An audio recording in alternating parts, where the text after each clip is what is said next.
आज हम इस वीडियो में कक्षा 6 के बच्चे पढ़ेंगे गणित। देख रहे हैं ना, इकाई 13 इकाई 13 त्रिभुज। देख रहे हैं ना, पूरा त्रिभुज के अंतर्गत क्या क्या पढ़ेंगे। त्रिभुज के प्रकार, त्रिभुज की रचना, आकृतियों की सर्वांग समता, त्रिभुजों की सर्वांग समता, ये आकृतियों की सर्वांग समता था, यहाँ त्रिभुजों की सर्वांग समता, आकृतियों की समरूपता, त्रिभुजों की समरूपता। देख रहे हैं ना, इतना चीज़ आप पढ़ेंगे। तो त्रिभुज के प्रकार, त्रिभुज की रचना, आकृतियों की सर्वांग समता का मतलब होता है सर्वांग समता, सर्व अंग समता, सभी अंग बराबर हों। वह आकृति जिसके सभी अंग बराबर हों। दो आकृति रहेंगे, दोनों के सभी अंग बराबर हैं तो दोनों सर्वांग सम कहलाएंगे। त्रिभुजों की सर्वांगता मतलब त्रिभुज के सभी भुजा, सभी कोण, सभी उसके आयु बराबर हों। आकृतियों की समरूपता, ये सब आप पढ़ेंगे। वीडियो को पूरा देखेंगे, स्किप नहीं करेंगे। किताब बस वही है जो मैं आपको बार बार बताता हूँ, जो आपके सरकारी विद्यालयों में चलती है, परिषदीय विद्यालयों में चलती है। गणित सीखें, बिल्कुल वही किताब है, बहुत ही ज्ञानवर्धक है। अगर आप त्रिभुज के बारे में अगर आज आप नहीं सीख पाए तो त्रिभुज का चैप्टर आप कहीं भी नहीं सीख पाएंगे, क्योंकि इसमें प्रचुर मात्रा में दिया गया है, काफ़ी समझाया गया है। तो इस तरफ से एक तरफ से हम आपको बता रहे हैं। वीडियो को पूरा देखेंगे, स्किप नहीं करेंगे। आपके इष्ट मित्र सगे संबंधी पूरे भारत में जहाँ कहीं हो, ज़्यादा से ज़्यादा वीडियो को शेयर करना, चैनल को सब्सक्राइब करवाना। त्रिभुज क्या है पहले देख लीजिए। अब यहाँ पर त्रिभुज, इस इंग्लिश में कहते हैं ट्री एंगल। देख रहे हैं ना, जैसा कि आप चित्र में देख रहे हैं, त्रिभुज ABC एक त्रिभुज है, ABC। ये देख रहे हैं ना, ये बंद आकृति जो है ये त्रिभुज है। देख रहे हैं, जिसका AB ऊपर रेखा मतलब बार, फिर BC बार CA, तीन भुजाएं ABC, तीनों शीर्ष, ये शीर्ष कहलाते हैं। ABC शीर्ष, तीन भुजा, AB भुजा, AC भुजा, BC भुजा, तीन भुजा, तीन शीर्ष, और कोण BAC मतलब ये जो अंदर है दो रेखा जहाँ मिल रही हैं, जैसे देखा BC और AB, ये दोनों रेखा एक दूसरे मिले कोण बना दिया, तो कोण BA बन रहा है। कहाँ पर? B पर। तो कोण BCA अर्थात C कोण, फिर A कोण, फिर B कोण, BCA, कोण ABC और कोण CAB, तीनों कोण हैं, तीन कोण हैं। कितने कोण हैं? तीन। अतः हम कह सकते हैं कि त्रिभुज तीन रेखाखंडों से बनी एक बंद सरल आकृति है, जिसमें तीन शीर्ष ABC, ये तीन शीर्ष हैं, तीन भुजाएं AB, BC और CA, तीन भुजाएं, वह तीन कोण हैं, अंदर कोण बना हुआ है ABC। देखना, तीन कोण है। इसे चिन्ह, ये त्रिभुज का चिन्ह है, प्रतीक है। देख रहे हैं, ऐसे त्रिभुज का चिन्ह है, देख लीजिए, द्वारा दर्शाते हैं। देख रहे हैं ना।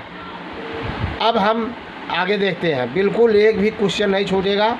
अगर त्रिभुज आपके समझ में आ गया तो आप बिल्कुल सब हल कर लेंगे। चित्र एक में हम देखते हैं कि त्रिभुज की दो भुजाएं बराबर हैं। चित्र एक में, चित्र एक कौन है? ए है, जिसमें देखिए आधार एक, ये नीचे जो है 2.2 सेंटीमीटर, ये जो सीधा खड़ा हुआ है 2.2, ये तिरछा 3.1 है। देख रहे हैं ना। चित्र देखते हैं, आप देख रहे हैं, लंबाई के आधार पर इनका वर्गीकरण करें। चित्र नंबर 1 में हम देखते हैं कि त्रिभुज की दो भुजाएं बराबर हैं, परंतु तीसरी भुजा की लंबाई भिन्न है।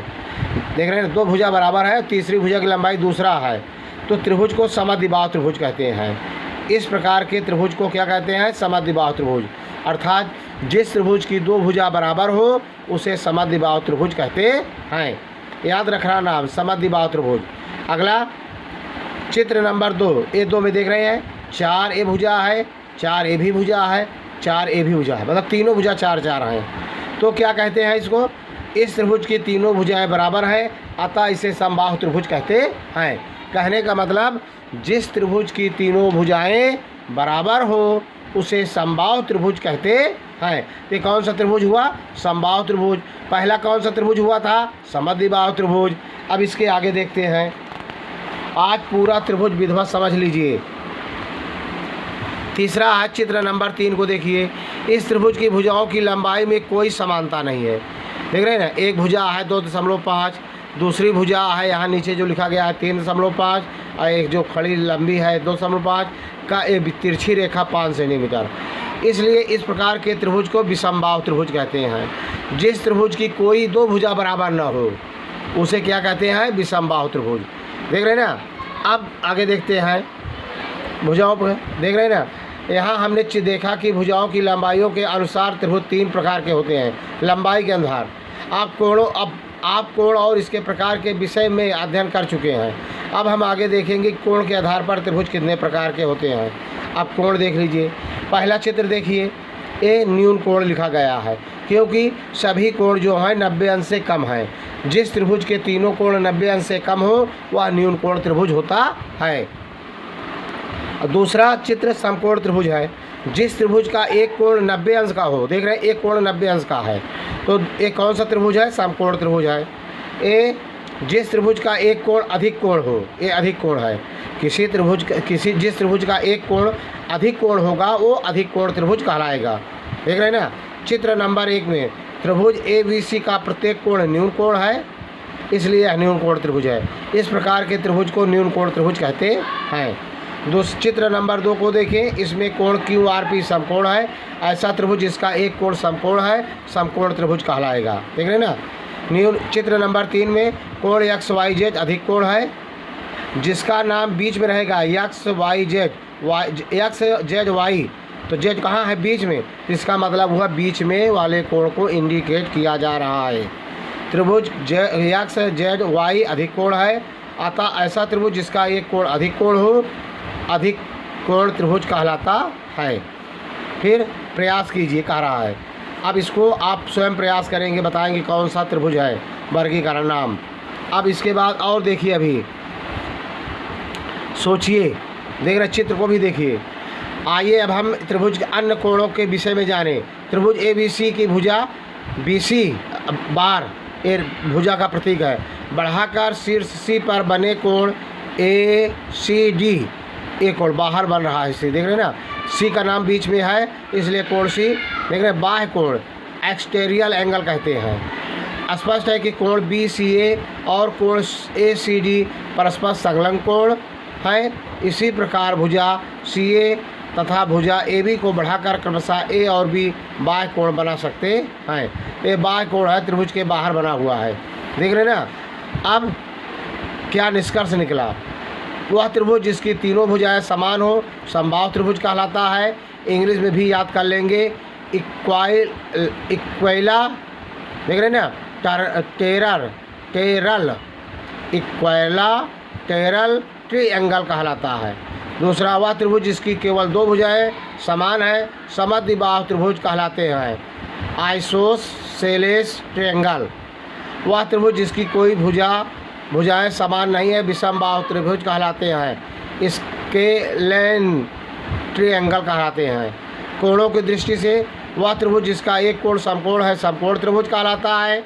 वह त्रिभुज जिसका एक कोण अधिक कोण है अधिक कोण त्रिभुज कहलाता है। ऑब्ट्यूज, देख रहे हैं ना, समकोण को right angle triangle, obtuse triangle अधिक कोण को कहते हैं। और न्यून कोण त्रिभुज एक्यूट ट्रायंगल कहलाता है। त्रिभुज के प्रकार काइंड्स ऑफ ट्रायंगल। भुजाओं के आधार पर समबाहु त्रिभुज, समद्विबाहु त्रिभुज, विषमबाहु त्रिभुज। कोणों के आधार पर न्यून कोण त्रिभुज, समकोण त्रिभुज, अधिक कोण त्रिभुज।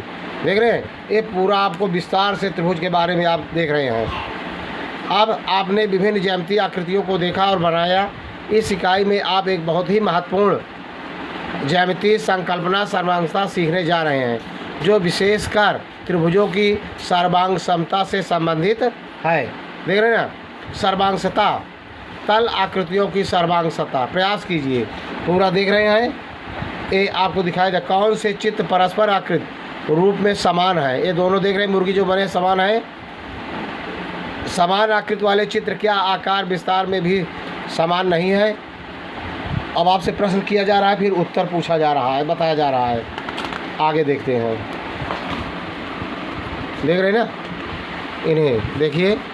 अपनी एक हाथ की हथेली पर दूसरे हाथ की हथेली को इस प्रकार रखिए कि दोनों हाथ की हथेलियां एक दूसरे को पूर्णतः आ जाएं। क्या एक हथेली से दूसरी हथेली पूर्णतः ढक जाएगी? हाँ, ढक जाएगी। तो देख रहे हैं ना, इसको पूरा पढ़ लीजिए आप। दो शिक्षार्थियों की हथेलियों, देख रहे हैं, एक ही शिक्षार्थी की दोनों हथेलियों की आकृतियाँ रूप एक आकार समान होते हैं, इसलिए वह एक दूसरे को पूर्णतः ढक लेती हैं। दो शिक्षार्थियों की हथेलियाँ आकृति में समान होती हैं, परंतु उनके आकार भिन्न भिन्न होते हैं, इसलिए वह एक दूसरे को पूर्णतः नहीं ढक पाती हैं। देख रहे हैं ना। अब इसमें कौन ढक रहा है कौन नहीं, देख रहे हैं, पूरा देखते रहिए। चित्र में क्या पूछ रहा है, देखिए चित्र को पूरा देखिए, फिर यहाँ पर समझने का प्रयास कीजिए। एक चिन्ह देख रहे हैं, जब दो आकृतियाँ एक दूसरे को पूर्णतः ढक लेती हैं तो उन आकृतियों को सर्वांगसम कहते हैं। चिन्ह है सर्वांगसम का, देख रहे हैं, एक ऊपर टेढ़ी रेखा, दो नीचे को सर्वांगसम कांग्रुएंट पढ़ते हैं। देख रहे हैं ना, देख लीजिए, ध्यान दें। दो रेखाखंड सर्वांगसम होते हैं यदि उनकी लंबाई समान है। दो, देख रहे हैं, दो कोणों के माप समान है तो वह सर्वांगसम होंगे। दो वृत्त सर्वांगसम होते हैं यदि उनकी त्रिज्याएं समान हो। वही आकृतियाँ जो आकार, शेप और माप साइज में समान होती हैं सर्वांगसम होती हैं। देख रहे हैं ना, पूरा दिखाई दे रहा है कौन सा।